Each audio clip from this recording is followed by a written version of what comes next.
With last year's Dragon Quest III HD-2D remake, Square Enix managed to successfully toe the line between recreating that authentic, old-school RPG experience while still offering plenty of modern adjustments so it didn't feel outdated. Now it's rounding out the original Dragon Quest trilogy with Dragon Quest I and II HD-2D remake, and it's every bit as impressive as its predecessor. Individually, both games in this package still stand on their own, and Square Enix has added exciting new content in a way that feels natural. Their combat systems and stories are a product of their time, with simple mechanics and very black and white motivations, but that's part of the charm, as this approach oozes confidence in keeping things classic. Dragon? And while they could have done without some returning difficulty spikes, Dragon Quest I and II HD-2D remake is the perfect send-off to one of the best RPG trilogies of all time.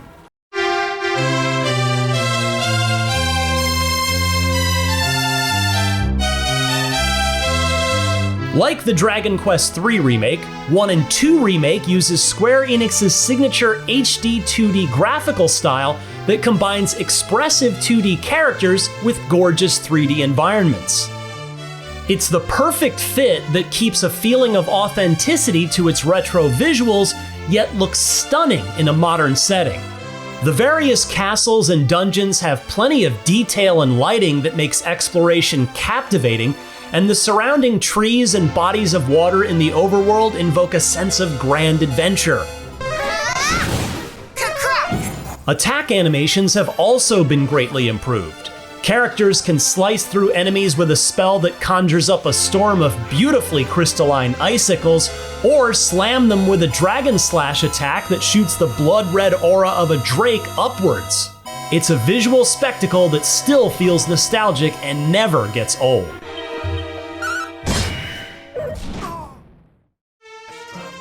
Dragon Quest I sends you on a quest through the land of Alefgard to defeat the Dragon Lord.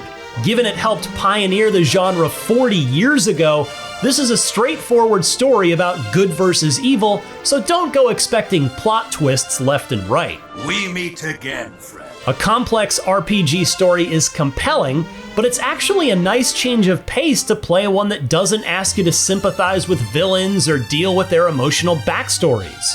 All you have to do is turn off your brain and defeat monsters. The original Dragon Quest I was quite short, clocking in at under 10 hours to complete, but there's some new content here to help pad out that runtime.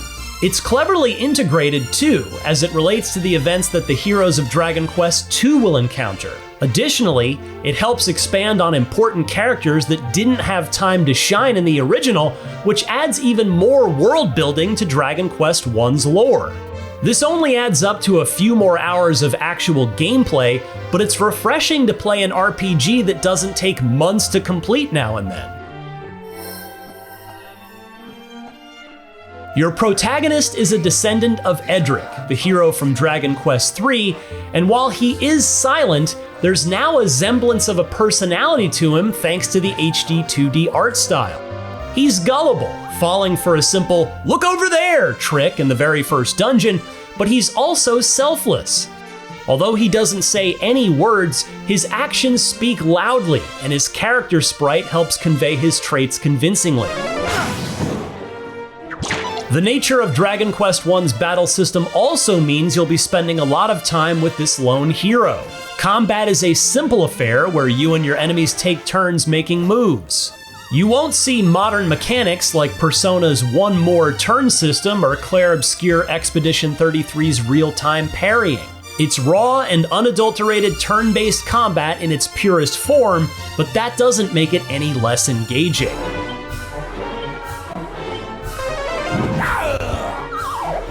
And unlike in Dragon Quest III, where you have a whole party to command, you're a one-man army. This fundamentally changes how you approach each fight.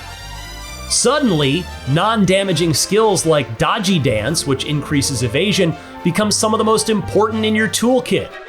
Not today. More often than not, every single turn was quite literally the difference between life and death.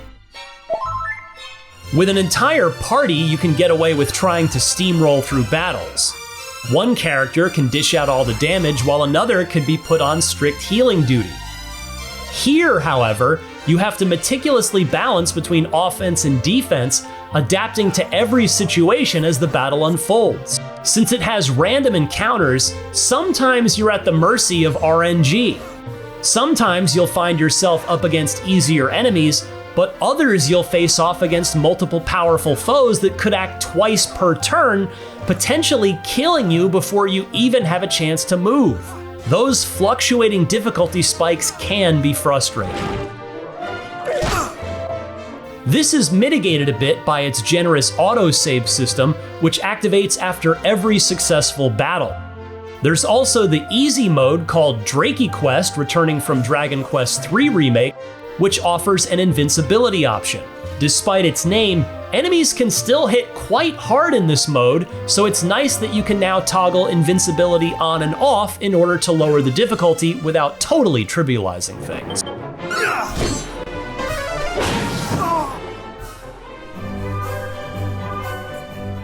After revisiting the early but promising origin of the series, Dragon Quest II comes along as a much more story-driven and traditional RPG.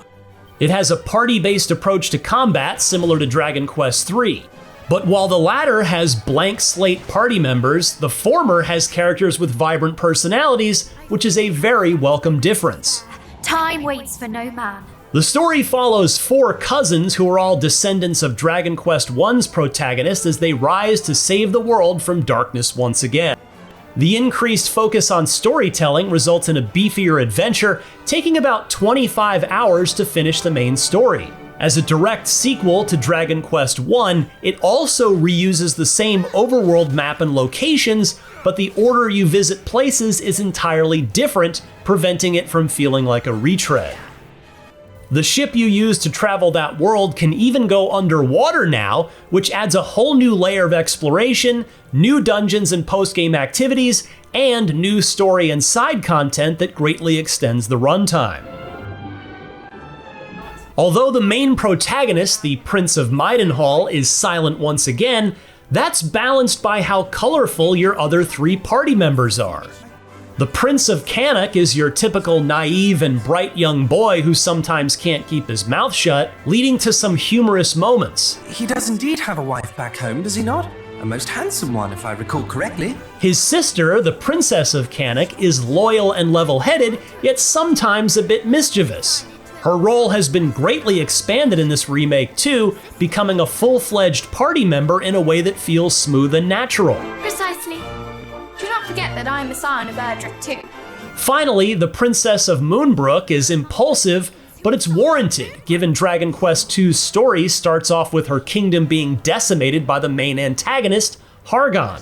Initially guided by selfish vengeance, it's compelling to watch her grow to learn that she could be fighting for a better world for everyone. You will answer my question. Did you lay waste to fair Moonbrook?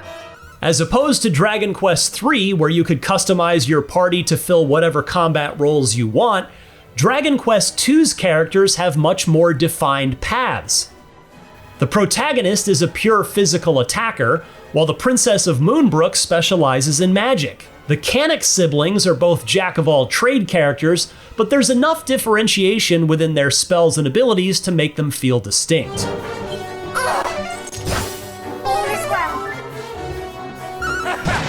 The sigils your party has to travel around the world to collect can impact your combat strategy as well. Previously just useless items that sat in your bag in the original, they now provide passive benefits for the entire party. For example, the Moon Sigil adds a chance for offensive spells to do more damage and healing ones to recover more HP, while the Soul Sigil transforms certain attacks into more powerful versions if a character's HP is below half. Should you heal a low character or risk death and go for broke to get that powerful hit in, hoping to land the killing blow? The sigils also appear in the Dragon Quest I remake, and these trade-offs are even more pronounced there since it's a one-man show. They are an excellent way to introduce small but impactful changes to the classic turn-based combat without losing the spirit of the originals. In both games, you can also toggle objective markers on or off now. In the originals, it was quite easy to get lost since many times you wouldn't know where to go next. Turning on objective markers makes for a more streamlined adventure where you don't feel like you're wasting your time as often. You can also toggle on markers for secret areas on the map, which can contain useful items like golden weapons if you enter them, which makes them worth exploring.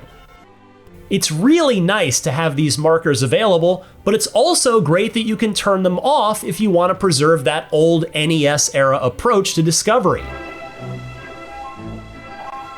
You'll now also come across mini medals, which were introduced in later Dragon Quest entries. These can be found in barrels and rocks throughout the world, smartly incentivizing you to interact with the environment and explore every nook and cranny in dungeons.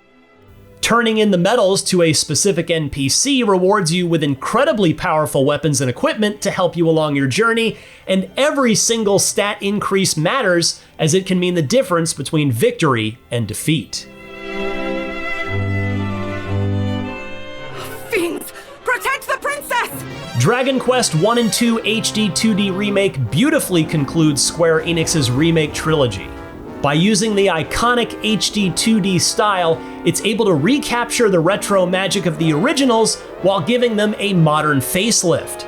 Both games adhere to old-school turn-based combat that holds up despite being fairly simple, with the first offering a tightly focused solo adventure, and the second being more expansive with its party-based structure, not to mention its stronger emphasis on storytelling and character development.